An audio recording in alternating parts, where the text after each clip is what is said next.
2017. Republican Congressman Mike Lawler and Democratic challenger Mondaire Jones facing off, speaking directly to the more than 770,000 people in Rockland, Putnam, and parts of Westchester and Dutchess counties. It is one of the nation's most competitive races, and it could help decide the balance of power and control of the House. Election Day is less than 2 weeks away. Live and uninterrupted from the CBS Broadcast Center, the debate for New York's 17th District starts right now.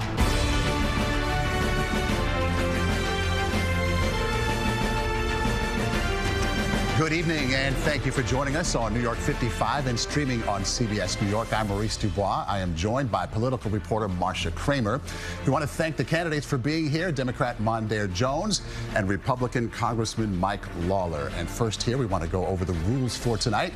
The candidates will have 1 minute to answer each questions with time for rebuttals when necessary. And we do ask that you please be respectful of the time limits.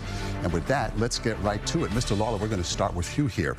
John Kelly, the four-star general and former President Trump's longest-serving chief of staff, is raising serious questions about Donald Trump's fitness for office. This week he said that Trump believed Hitler said good things, and Kelly said Trump would rule like a dictator and meets the definition of a fascist. Your reaction, sir? Well, obviously, Hitler did not do good things, and Hitler was arguably the worst person that has ever walked this earth. The president denies saying this, and ultimately this is a choice for the American people. The American people will have a chance to weigh in 13 days and make their decision about who the next president of the United States is. Obviously, I would condemn any rhetoric along those lines, but ultimately this is the choice of the American people to make this November. And we have a lot of challenges facing this country, from the affordability crisis to the migrant crisis and the crisis at our southern border to the international crises around the globe. And I think the American people will make a choice based on who is best poised to address these challenges as we move forward. Mr. Lawler, thank you. Mr. Jones, your reaction? Look, what you just heard was obfuscation from Mike Lawler, who is supporting Donald Trump for the third consecutive presidential election cycle, despite the fact that Donald Trump tried to violently overturn the last free and fair presidential election. Donald Trump is a convicted felon, and John Kelly, his longest-serving chief of staff, is not the first person to say that Donald Trump has praised Hitler. And by the way, as John Kelly calls Donald Trump a fascist, so too did his former chairman of the Joint Chiefs of Staff, General Mark Milley. So this is a pattern. We've all seen Donald Trump's authoritarian behavior play out on television at his rallies, and obviously, as I mentioned, in what happened on January 6th. And I think it's disqualifying that Mike Lawler continues to support this guy, and of course would be a reliable vote for his dangerous Project 2025 agenda, were he to remain in Congress as part of an extreme MAGA Republican majority next January.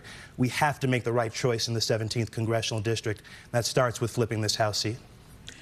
So, Mr. Jones, since the former president has threatened to use the military and the Department of Justice to go after people he calls disloyal, which could even mean judges or people who are nonpartisan election officials, would you try to stop him or vote for him to be impeached? Well, look, I have in the past voted to impeach Donald Trump for trying to overturn the last presidential election, for doing so in a very violent way at that. And for being unrepentant about it. I'm going to reserve on the question of hypotheticals. You know, presidents should not be impeached until such time as they commit impeachable offenses. And I think it would be irresponsible for me to suggest that I would impeach him, hypothetically speaking. Here's the thing.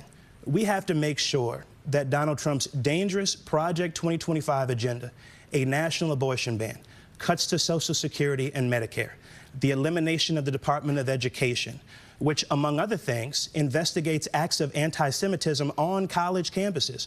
All of these dangerous policies, that's what people in the lower Hudson Valley are thinking about and caring about. They care less about impeachable offenses, as important as those are. Mr. Lawler, would you stop President Trump from using the military or the Department of Justice to go after people who are disloyal, and would you consider impeaching him? Look, first of all, I will always uphold the Constitution of the United States. And of course, I would push back against any effort to go after political opponents. But that's the problem we're dealing with right now in this country. People do not have faith and confidence in our systems. I have said repeatedly, Joe Biden won the 2020 election. What happened on January 6th was wrong. And should not happen again. But ultimately, this is a choice for the American people. The only person on the stage who is extreme is Mondaire Jones. He supported defunding the police. He supported cashless bail. He called all cops racist and white supremacists. He called ICE agents terrorists. He wanted to defund ICE. He wanted open borders. He wanted to provide asylum to criminal aliens. He wanted cop killers the right to vote from prison. It's why AOC, Bernie Sanders, and Elizabeth Warren supported him. At the end of the day, if it talks like a socialist, votes like a socialist, folks, it's a socialist. Mr. Mondaire Jones, would you care to respond to that? Sure. If it talks like 30 seconds. If it talks like a fascist and supports a fascist for president of the United States for the third consecutive presidential election, then it's a mini fascist. But here's the thing. The fact is, I never voted to cut funding for law enforcement. I always voted for record levels of police funding. It's Mike Lawler who has voted on 3 different occasions to cut funding for law enforcement. I never voted to cut funding for our border. I voted for record levels of border security, and he is blocking, as we have this conversation, bipartisan border security legislation endorsed by the conservative Border Patrol Union that would hire more Border Patrol agents, hire more judges to adjudicate claims of asylum, and give the president new authorities to shut down the border. See, again, this is the fundamental problem. Mondaire Jones was the 3rd most progressive member of Congress. He rated 381st in terms of bipartisanship. I've rated 4th. He has no ability to work across the aisle. He's called every Republican part of a fascist movement in this country. And he says he supports the police, and yet he supported legislation to repeal qualified immunity for every police officer in this nation. He supported the repeal of 50A here in New York. In his own words, he said we need to end mass incarceration and defund the police. These are your words, your actions, not mine. Okay, gentlemen, we're going to move on to something you just touched on, which is immigration. Our Tony Aiello covers the district. He asked voters what they think. Here's some of what they had to say, and this one is on immigration. Let's listen. I would like to know what you would do to stop the illegal immigration into this country, because it is affecting everybody around us. What are they going to do about the border? Mr. Lawler, you and other Republicans have complained about the nation's immigration policy under the current administration, yet Republicans refuse to vote for a bipartisan solution because former President Trump wanted the border to be a campaign issue. Was this the right thing to do for the country? And how can you criticize a border policy that you actually had a chance to do something about, sir? Maurice, that's a false pretense. First of all, this crisis was created by Kamala Harris, Joe Biden, and Mondaire Jones. During the first 2 years of this administration, they've reversed 94 executive orders and reinstituted the Obama-era policy of catch and release. That's what allowed over 10.5 million migrants to come into this country, most of them illegally, 90% released into the country. It is costing New York State billions of dollars because of their disastrous sanctuary city and sanctuary state policies. I supported H.R. 2, the strongest border security measure that has ever passed the House. We passed it in May of 2023. Chuck Schumer and the White House refused to move on it. The bipartisan border security package that, by the way, didn't have bipartisan votes in support of it. In fact, 6 Democrats voted against it. Did nothing to actually solve the crisis. That's why it didn't pass. It would have instituted catch and release into law. It would not have reinstated Remain in Mexico. It would have done nothing to actually build border wall, and it would have done nothing to actually start deporting criminal aliens, which, by the way, Mondaire Jones, when a member of Congress, tried to prevent the deportation of criminals. So you're saying not voting for it was the right thing to do for the country? It never reached the House, Maurice. It failed in the Senate. So how could I vote on it, number one? Number two, again, the actual bill language was fundamentally wrong. It would have enshrined into law catch and release, which is what created this mess in the first place. Mr. Jones. Yeah, on one hand, he's saying it never got to him, and then on the other hand, he's explaining why he would never have voted for it in the first place. Look, here's the thing. It is well established, well reported. In fact, Senator Langford of Oklahoma has very publicly talked about this. He co-authored this legislation. Langford is one of the most conservative senators there is. He, at the direction of Donald Trump, joined by Mike Johnson and Mike Lawler, refused to pursue this legislation because Donald Trump woke up one day and said he wants to use it as a campaign issue in the fall. That's not solutions-oriented leadership. This is the most bipartisan thing that one could do in Congress right now. It had no bipartisan votes. Securing the border is one of the most bipartisan things that one could do. And this guy, Mike Lawler, who pretends to be a moderate on television, but who votes just like the extreme MAGA Republicans, is blocking this legislation. He said it would be dead on arrival. And so, of course, between that and at the direction of Donald Trump, people in the Senate doing the same thing, abandoning this legislation, something that was going to sail into law, all of a sudden got torpedoed because they don't want to do the right thing. They like to play politics rather than secure our southern border. One more rebuttal here. Every time he opens his mouth, he's straight up lying. The bottom line here is this. During his 2 years in Congress, the border crisis exploded. He said nothing about it. He didn't offer any solutions. He didn't offer any plan to secure the border, to build border wall, to institute remain in Mexico. No, in fact, he called ICE agents terrorists. He went after former Congresswoman Nita Lowey for supporting ICE. He wanted to defund ICE. So this is not someone who has ever been serious about securing our border. It absolutely is true, and we have the receipts. This is not somebody who has ever been serious about securing the border. His disastrous policies that he has supported has created this mess. Thank you both. Okay, we're going to have to move on now. Mr. Lawler, I'd like to talk to you about a topic you have been familiar with. You've said that you helped push Governor Hochul to pause congestion pricing, but according to a report that is out today by the state controller, there's an urgent need for money for the MTA.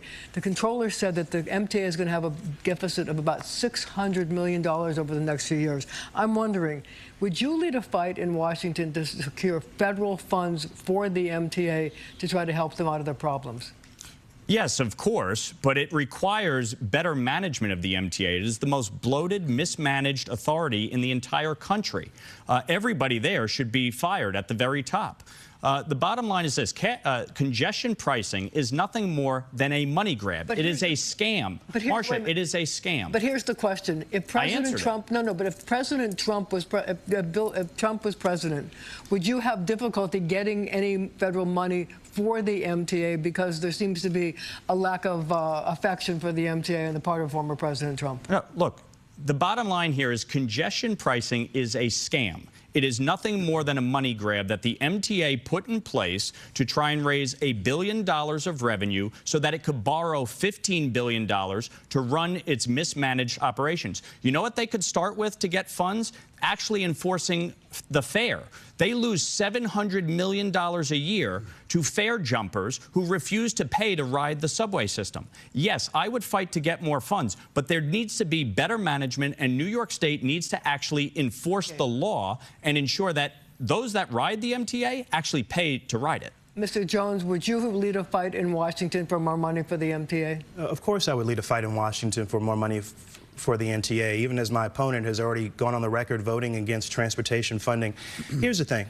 I think the first ad that I saw in this campaign by Mike Lawler was him taking credit for Kathy Hochul pausing congestion pricing, which is obviously an issue that is dealt with at the state level. He doesn't want to talk about his record in Congress at the federal level. I mean, this is a guy who was voted on 10 different occasions to restrict access to abortion, on 19 different occasions and counting against protecting Social Security. That is a straight-up lie. And Medicare. In fact, on September 29th... You cannot provide one single vote. Oh, I would love to. You cannot provide. If you stop talking, I can answer the question. On September 29th, 2023, for example, among other examples, Mike Lawler voted for a budget that would have reduced access to Social Security. It would have caused the Social Security Administration to have closed 200... I'm talking, Mike. To close 240 offices, or otherwise cut their hours. This is one of dozens of votes, as I mentioned. Here's the thing. He also wants to raise the age of retirement, which is a cut to the benefits of seniors in our congressional district. Mr. Jones, seniors like my grandmother who had to work past the age of retirement just to pay for the high cost of living in the lower Hudson Valley because of him. Look, I introduced legislation in the state legislature to repeal congestion pricing. As a member of Congress, I worked with Democrat Josh Gottheimer to block congestion pricing from taking effect. When Mondaire Jones up and left our district and ran down for Congress in Brooklyn, you know what he said? His personal policy preference is for congestion pricing. You cannot believe one thing that comes out of his mouth, because he absolutely has tried to reverse every single policy he supported in 2020 because he knows it is not popular in our district today. But the fact is, he has supported these policies, and they are a disaster for taxpayers and commuters in New York. One more. Yeah, so much like his mentor and the guy he's supporting for president of the United States for the third consecutive time, Mike Lawler lies effortlessly, without reservation, without hesitation, without remorse.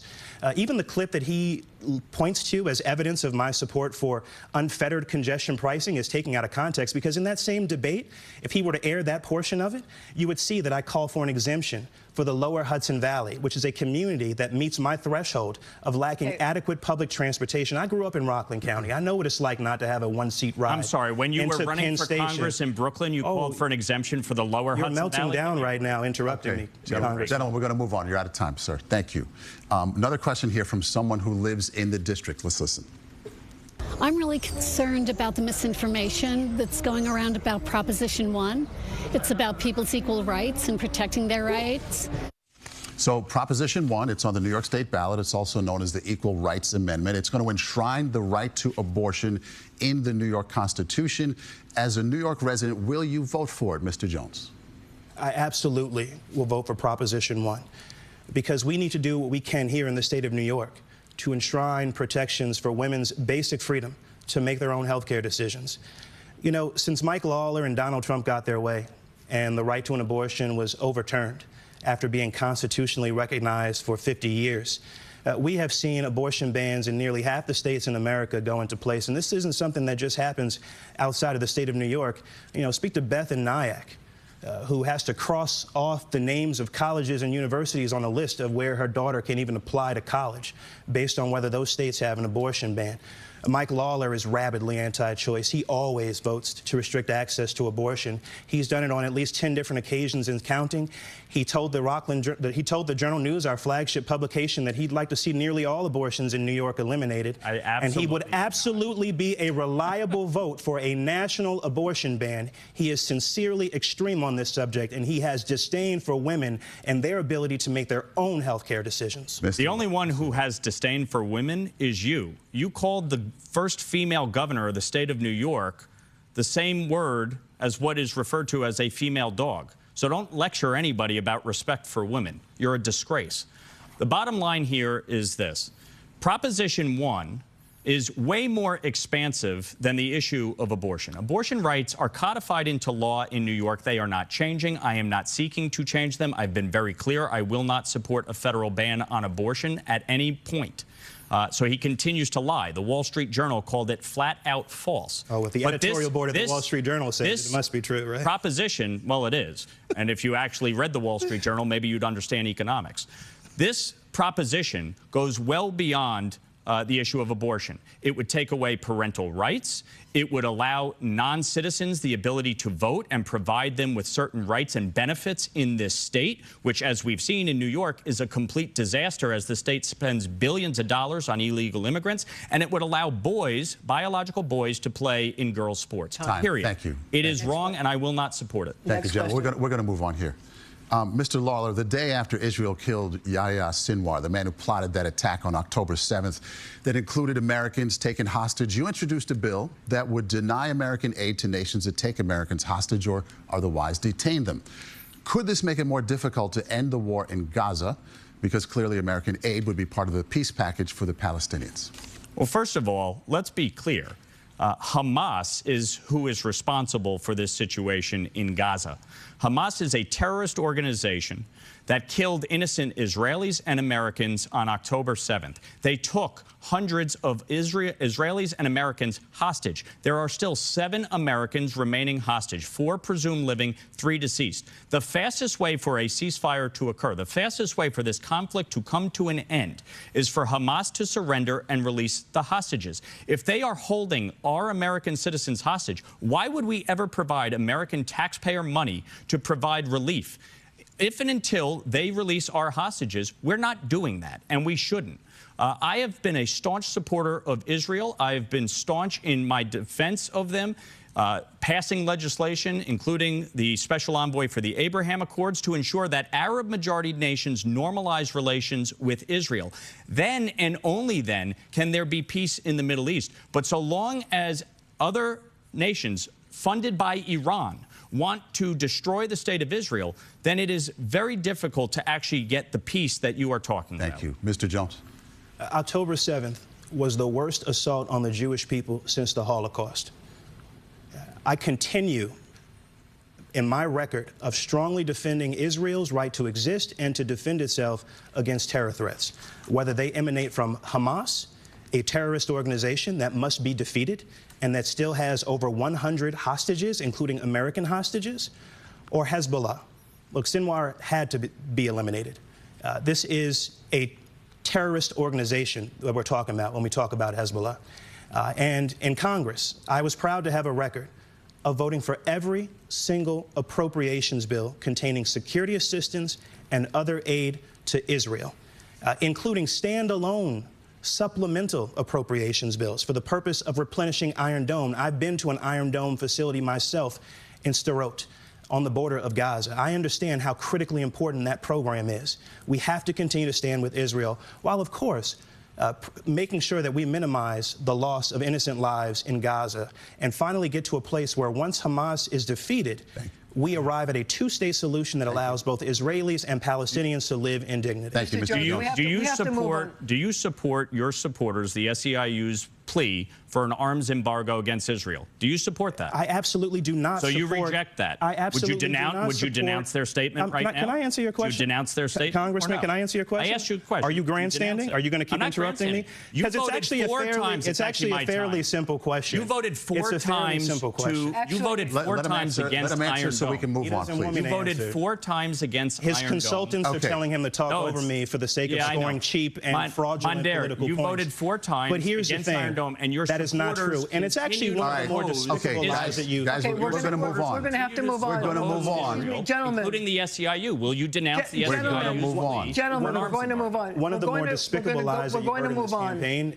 Mr. Jones, we're going to move on. We're going to move on now. You voted 4 times. We're going to move on now. And the next question is to you, Mr. Jones.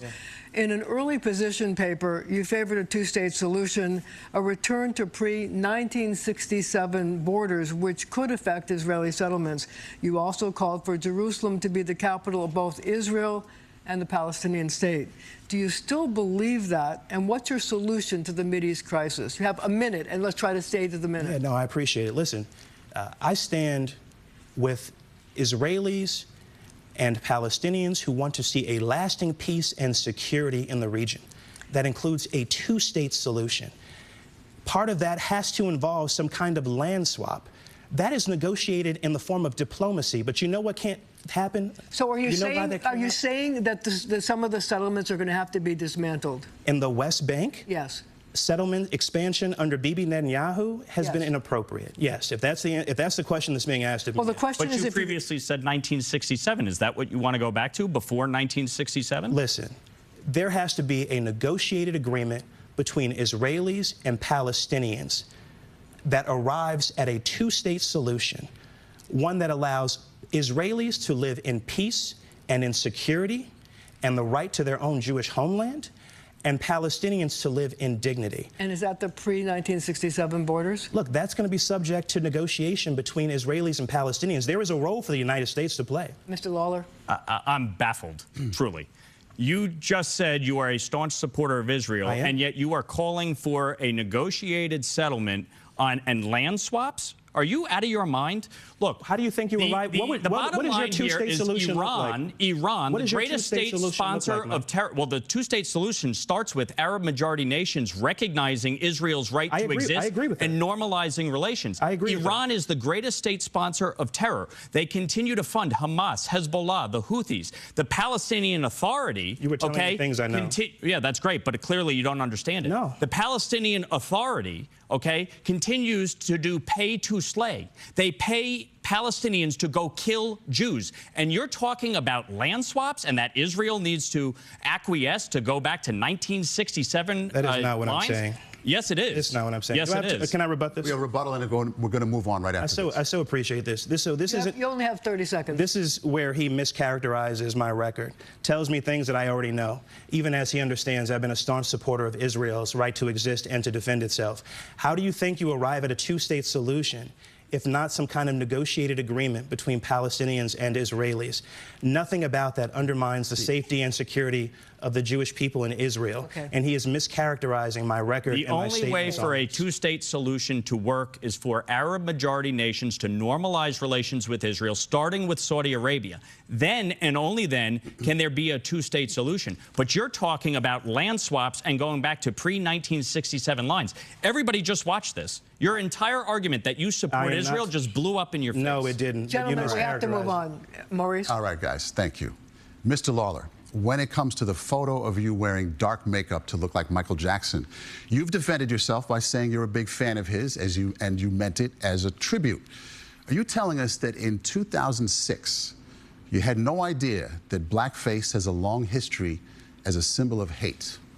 Well, obviously, I understand that blackface has a long history of symbol of hate, and minstrel shows were done to demean, make fun of, besmirch Black Americans. And that's absolutely not what I was doing in 2006 when I dressed up in a Halloween dance contest as a sophomore at Manhattan College. I understand why people are offended, and I apologize for that. And obviously today, that's not something I would do. But Van Jones, one of his own supporters, went on CNN that night and said, this is not blackface. This is not historical minstrel shows meant to degrade Black Americans, and it's a distraction from the real issues impacting Black Americans, from the affordability crisis to public safety to the migrant crisis and the impact that has on our economy and our workforce. So for me, I understand why people are upset about it. I apologize for it. But no, that was not done as an effort to demean or make fun of. Michael Jackson was my musical idol. People know that about me. They've known that for a very long time. And still today, an Andy Warhol painting of Michael Jackson hangs in my office. Thank you. Mr. Jones, anything on that? That was the most incoherent, internally inconsistent non-apology I've heard. Look, on one hand, he says he's sorry, but then he says it wasn't really blackface because Van Jones is saying it's not blackface. Here's the thing. This is part of a pattern. As obvious as it was in 2006 that blackface was deeply offensive, it has been reported by Politico that on 2 different occasions in recent weeks, he has failed the test of leadership when it comes to race. Okay, he hosted an event where someone used the N-word. He didn't push back on that, didn't even acknowledge that it was used in his presence. He did an interview where the host said there's no such thing as white supremacy, but there is such thing as black supremacy. He didn't push back on that. He didn't do the NAACP candidates for him.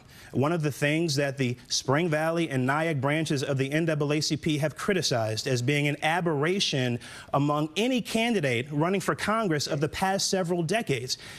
It is really important that we have a member of Congress representing the 17th Congressional District who's committed to representing our beautiful diversity that we see in our district, regardless of... Your time is up, and now we're going to move to another question. Mr. Lawler needs a second to respond to that. No, you're good? Okay, thank you. Mr. Jones, when you first ran for Congress, you ran as a progressive. Then you moved to Brooklyn, and some say you ran as even more progressive. Now you're running in the 17th District as a moderate. Which is it? Which Mondaire Jones will represent the voters in Washington if you win? Will the real Mondaire Jones please stand up? Yeah, I would push back on that characterization. It sounds like something right out of a Fox News playbook. Here's the thing.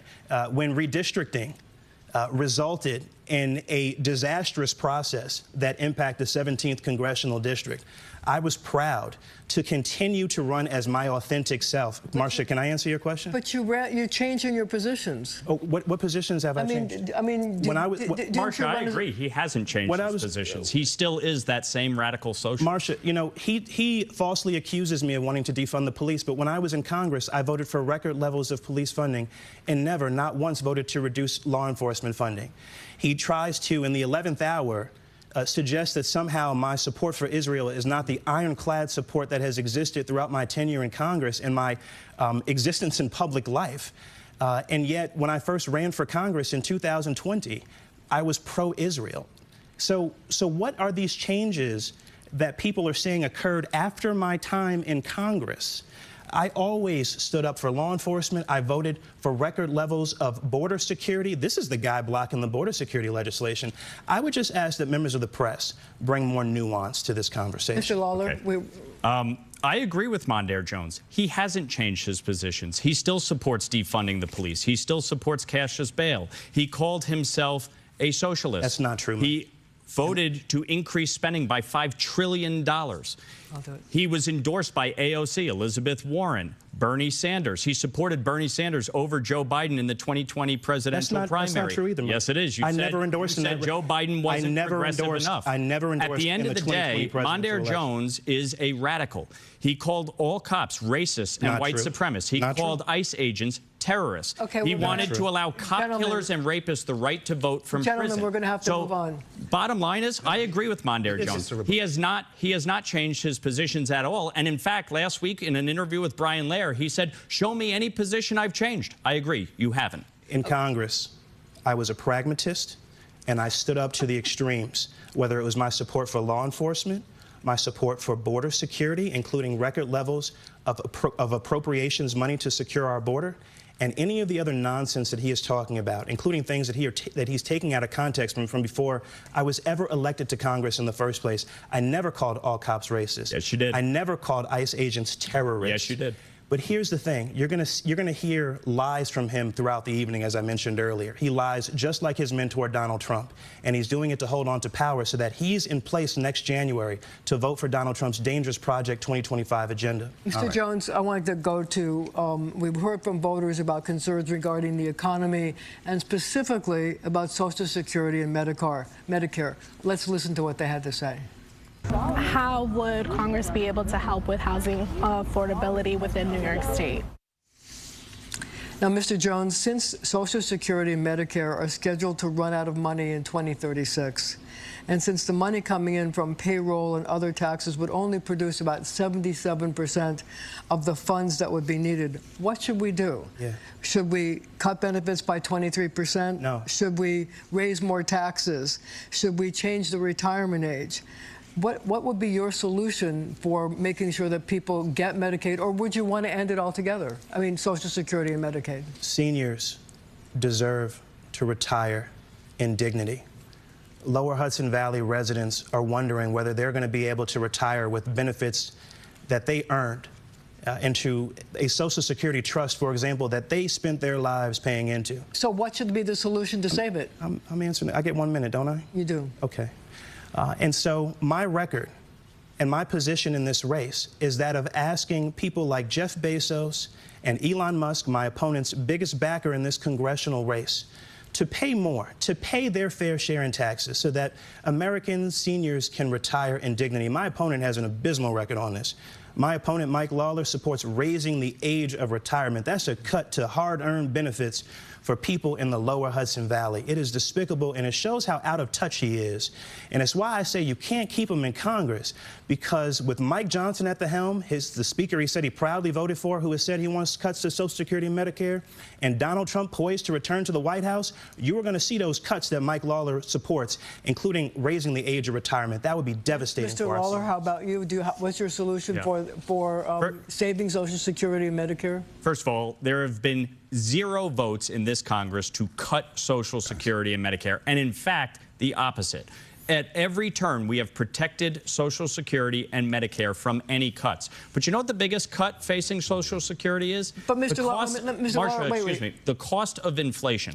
That is the biggest cut facing Social Security. The cost of groceries, the cost of utilities, the cost of housing. Our seniors are being crushed under the weight of these rising costs. That is a result of Mondaire Jones' disastrous policies. Now, I understand firsthand the impact of Social Security. When my dad died from cancer 11 years ago, he was relying on Social Security disability after paying into that system for years. My grandparents lived on Social Security and Medicare. They relied on those programs. I have been very clear. I will not cut those programs. Yes, we have to address this challenge in a bipartisan way. Both programs are going to go broke in the next 10 years. Mondaire Jones can demagogue all he wants, but this requires a bipartisan solution. And he is not someone who is capable of doing that. He has proven that over and over again. He rated 381st in bipartisanship. I've rated 4th. I have never voted to cut Social Security, and I will not. Thank you. 15 seconds. We have to Mike move on. Lawler has voted on 19 different occasions and counting against protecting Social Security and Medicare. That is a straight He just refused to disavow his position supporting raising the age of retirement, so we got him dead to rights on that. But it's not the first time that he's had to not disavow something that's very clearly stated by him, which is that he wants to raise the age of retirement. It's despicable. It's out of touch. And seniors in the lower Hudson Valley cannot afford him in Congress in January. We're going to move on. We're going to move on here, guys. Another concern we heard from the voters has to do with the rising cost of housing. Let's listen. How would Congress be able to help with housing affordability within New York State? Some data here. Across the state, home prices have increased 39% over the last 4 years. Many young people feel that home ownership is out of their reach. Two parts here. What would you do to make housing more affordable in the district? And how old were you when you bought your first home? Thank you. I was 28 years old when I bought my first home. Housing affordability is a major crisis. We live in the highest tax counties in America, in Rockland, Westchester, Putnam counties. I have made raising the cap on SALT my top priority because obviously tax relief is critically important for property homeowners. The bottom line here is this. Under Joe Biden and Kamala Harris, housing costs have risen dramatically. The average mortgage cost is up over $1,000 a month in Rockland and Westchester counties, up over $800 a month in Putnam and Dutchess counties. I just rolled out a housing plan last week, 209 pages, 39 different provisions to address housing affordability, including workforce housing, affordable housing, reducing the barriers and cost of construction, dealing with the challenges pertaining to HUD and their administration of programs, rent control laws, which are crushing New York City's housing stock here, 50,000 vacant units because of that, increasing the low-income tax housing tax credit. Thank you. So there's a lot we can do and should do from a federal level to incentivize the development of housing while respecting local control of zoning. Thank you. Mr. Jones. Yeah, it was 2017 when I bought my first condo. I don't know how old I was at the time off the top of my head. But here's the thing. We have to do something about the housing affordability crisis in the lower Hudson Valley. I know this personally. I grew up housing insecure. In Section 8 housing, and we needed food stamps still to get by. And my mom had to work multiple jobs just to be able to provide for our family. One of the things we need to do is fully restore the state and local tax deduction, which has been capped at $10,000, crushing middle-class households in the lower Hudson Valley. Since Mike Lawler and Donald Trump got their way, he got his president elected. Donald Trump returned the favor with the support of Republican majorities in the House and in the Senate at capping that deduction at $10,000. Now he wants to say he's a champion for fully restoring the SALT deduction. It's why I say there's not a problem he claims to be trying to solve that he's not responsible in some way, shape, or form for helping to create in the first place. Okay, we're going to move on here, guys. Well, I'd like to respond. 10 seconds. Yeah, the problem here is this is the guy that's now advocating for the largest tax increase in American history by allowing the Tax Cuts and Jobs Act to fully expire and wants to raise the corporate tax rate to 28%. So you would renew the cap of $10,000? No, I wouldn't renew the cap. Because that was part of the December 2017 tax cuts. I said that you're fully, saying you want to renew. You want them to fully expire. I've been very clear, that the bottom line is we need to lift the cap on SALT. You want to provide the largest tax increase in American history. It's pathetic. Thank you both. We're going to move on here. Mr. Lawler, what's your message to the thousands of Haitian Americans who live and work in the district and feel like targets of hate now? And they now fear for their safety after former President Trump repeated that false information we're all now familiar with about Haitians eating dogs and cats in Ohio. Look, I was the first Republican to speak out against those statements. I am proud to represent the second largest Haitian diaspora per capita. I have worked tirelessly to support our Haitian community, to work with them on issues impacting the community locally, as well as addressing the challenges on the ground in Haiti. 40% of the Haitian people live in the United States. They are part of this community, part of this country. They contribute greatly to our economy. And they are welcome here. What are you telling specifically about this situation? I've been very clear that those comments were wrong. I have gone into the Haitian community numerous times over the last many weeks, and we continue to work closely with leaders within the Haitian community. I'm proud of the fact that 2 staff members of mine are Haitian, speak Creole, work tirelessly to address the challenges of our constituents, and I will continue to do that. Mr. Jones. Yeah. Mike Lawler still refuses to call out Donald Trump and J.D. Vance by name when it comes to the despicable lie that Haitian people somehow are eating cats and dogs. It's a despicable lie that caused over 33 different bomb threats in Springfield, Ohio, and that caused classes to have to be canceled on multiple occasions. I rallied with the Haitian community in my hometown of the village of Spring Valley 2 Sundays ago, and people are hurting. People are hurting.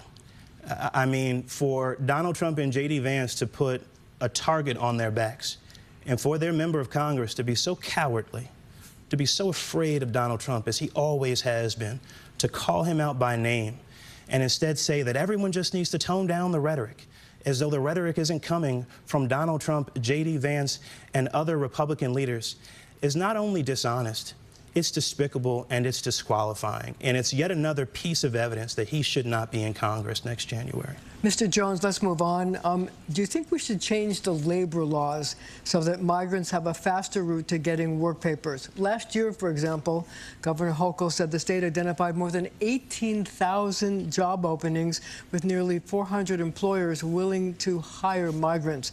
So why not help asylum seekers, get these jobs? Well, look, let's be very clear that if claims of asylum are judged to be invalid, those people are not legally here. Let me start by laying that foundation. While people are here waiting for their asylum claims to be adjudicated, it seems to me that it makes sense for people to be contributing and to avoid the public coffers going towards paying for their cost of living, that they would be paying for their own cost of living by taking on jobs. So do I think that the red tape needs to be improved or otherwise, facilitated in terms of migrants being able to work as they wait for their claims to be adjudicated? Sure. And that's what employers, including small business owners, are also saying. Mr. Lawler. What you didn't hear there is that he doesn't disagree with the fact that they shouldn't be here in the first place. The bottom line is the asylum and parole process needs to be reformed. People should be applying for asylum in their country of origin or the next closest country of safe passage. They should not be pouring across the border, being detained under catch and release, processed, and then released into the United States. 90% of the 10.5 million people have been released into the United States. This is why we're dealing with this crisis. So just incentivizing more behavior like that by giving work authorizations and speeding up the process for work authorization while not reforming the asylum and parole process is a disaster. The asylum and parole process is taking upwards of 2 to 3 years, and in some cases 10 years to be heard. 70% of those cases are rejected. So why not deal with this on the front end, hear these cases expeditiously within 60 days, and if somebody has a valid, legitimate asylum or parole claim, then yes, give them work authorization to be here. But don't continue to allow this massive influx and think that it's okay. All right, thank you both. Mr. Lawler, X, which is formerly known as Twitter, wants users to agree to let their posts be used to develop AI technology. How do you feel about this? Will you agree to let your posts be used to do this kind of thing? And what kind of role should the government be playing in regulating AI? No, I don't like that idea and wouldn't support it. Look, AI obviously is in its nascent stages in many respects. It's becoming more readily available to consumers. I think, obviously, as we have always been as a country, we want to be on the forefront of technology and innovation. But I do think there needs to be safeguards. I am concerned about how AI can be used with respect to our financial markets, how it can be used by foreign bad actors to manipulate our youth, as we see, for instance, through the application TikTok. I am concerned about how foreign bad actors can use it to influence our elections. So I think we need to be cautious with respect to AI.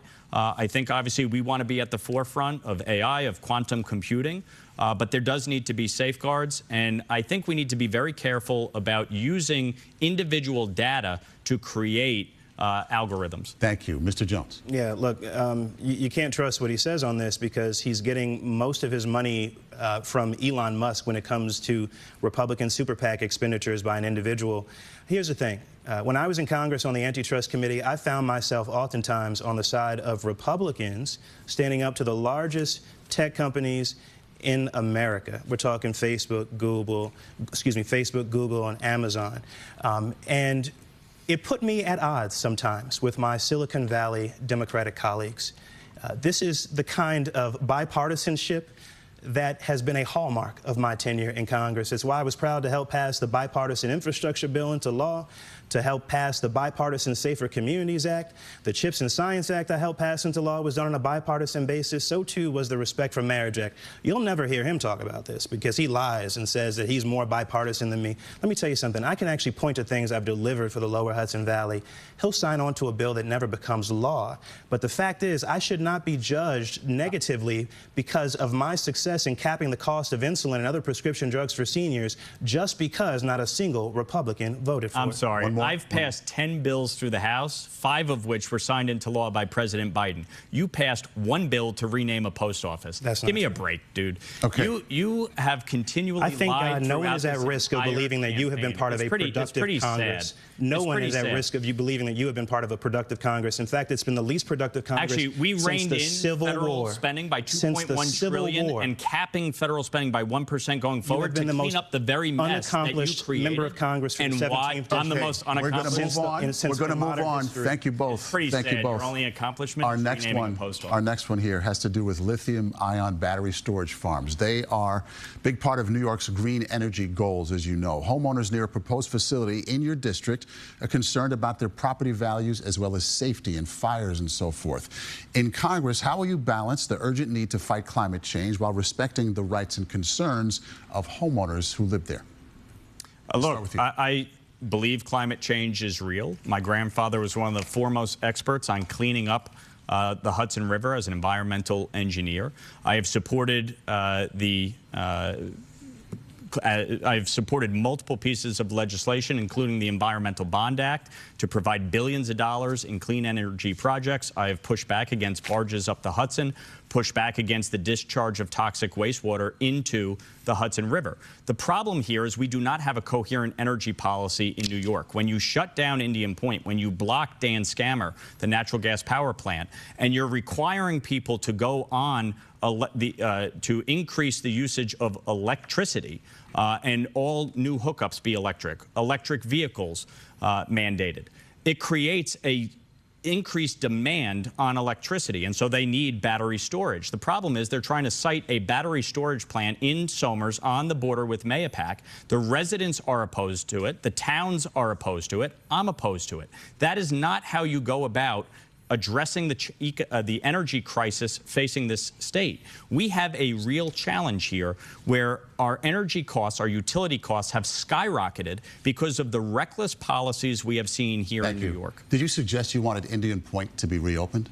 I never supported the shutdown of Indian Point. Just to be clear. It was foolish. It was 25% of our energy supply for the region. And now, by the way, since Indian Point shut down, New York's energy grid is dirtier. So it was foolish on Governor Cuomo's part to shut it down without any environmental review whatsoever at the behest of his former brother-in-law and riverkeeper, and no plan to replace the energy supply. Okay, just to be clear, Mr. Jones. My goodness. I'm so glad that Lower Hudson Valley residents are seeing that their congressman doesn't want to keep them safe. He has now come out, finally, in opposition to the closure of Indian Point. Here's the thing. People have a right to be very concerned about nuclear waste and, in fact, a nuclear reactor being in their vicinity. We've seen this not go well in other contexts throughout the world.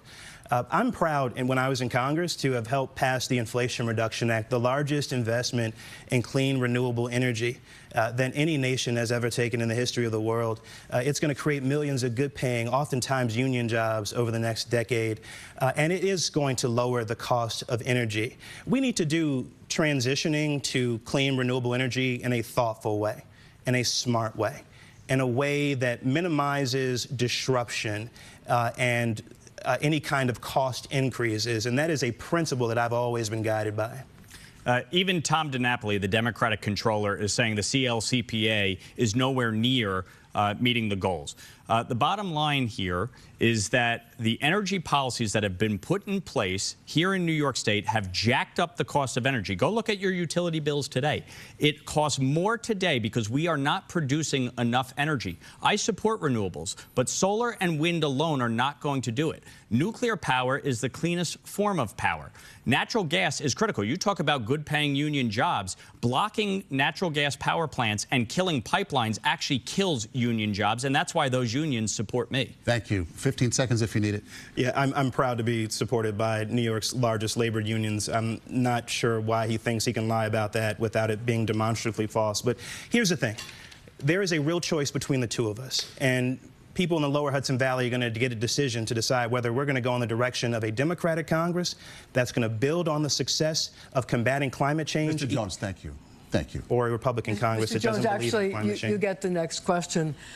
Should there be term limits for members of the Supreme Court or a mandatory retirement age? Yeah, I'm certainly open to the idea of term limits for Supreme Court justices. This Supreme Court, led by far-right Republican extremists, supported by my opponent Mike Lawler, is on a rampage.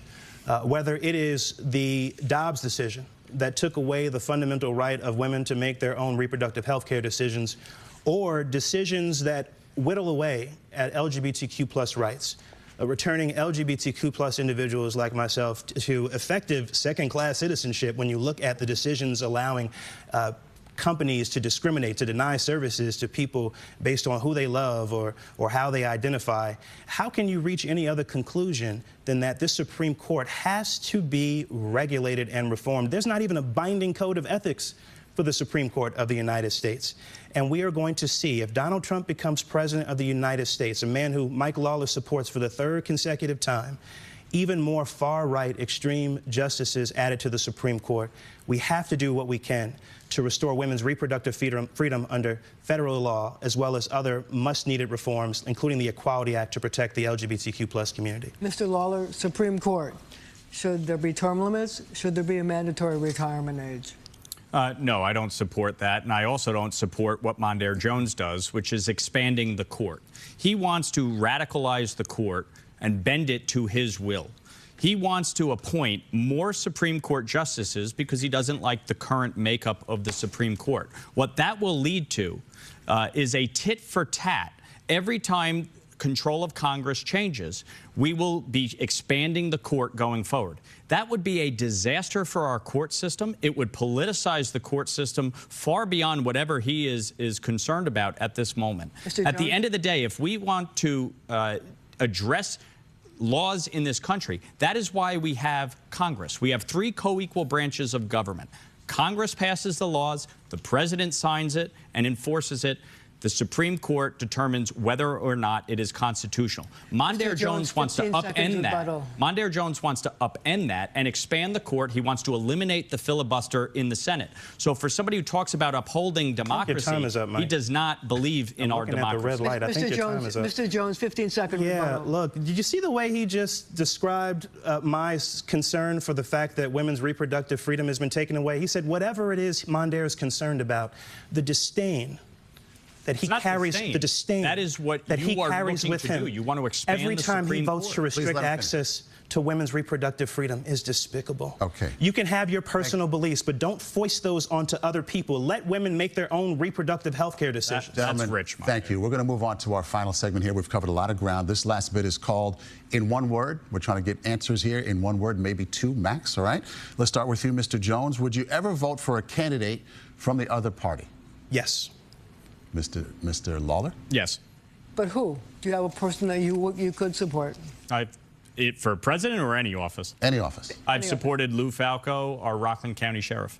How about you, Mr. Jones? Is there a candidate you could support from another party? Name them. Yeah, well, look, it's increasingly difficult these days as people bend the knee to MAGA extremism in the Republican Party, but there are candidates for local office who have been endorsed, for example. This is in one word. One word. Oh, well, look, there are candidates for state Supreme Court judge who have both Republican and Democratic lines. Mr. Lawler, what's the one thing other than your family you simply can't live without? One word. One word.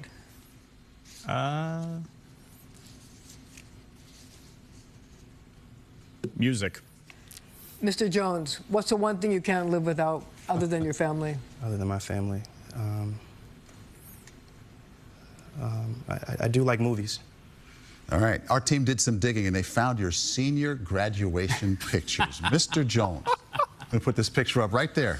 What were you thinking at this moment in 2005? I appreciate it. One word. One word. What were you thinking? Going to college. Going to college. That's 3 words. Mr. Okay, Lawler, fine. College. There you go. College. Mr. Lawler, your graduation picture. Let's put this up. What was going through your mind? Same thing, college. Okay. Okay, Mr. Jones, what's one thing your parents were right about?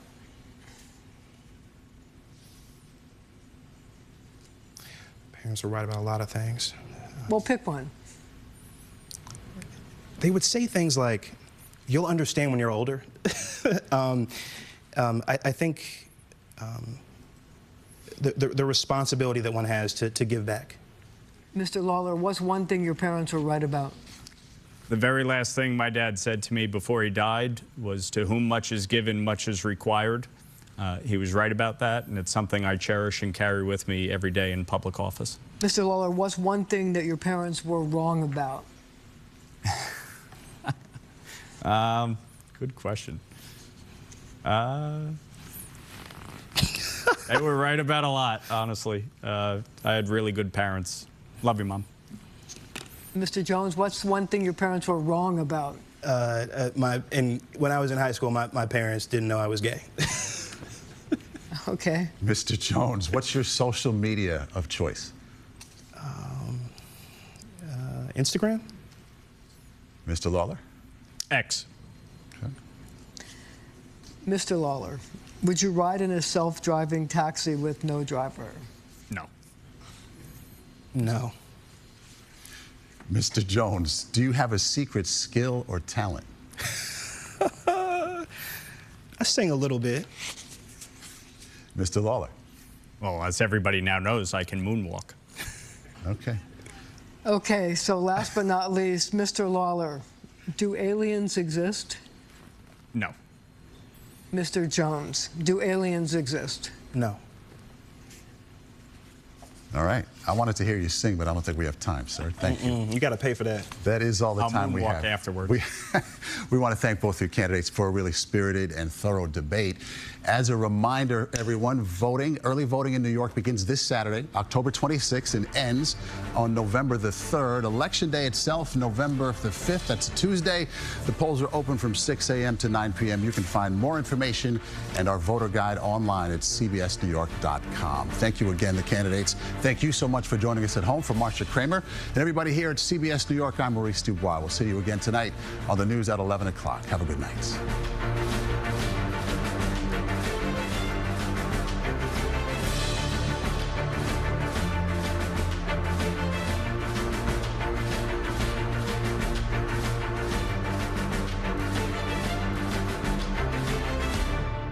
She was attracted to his bank account.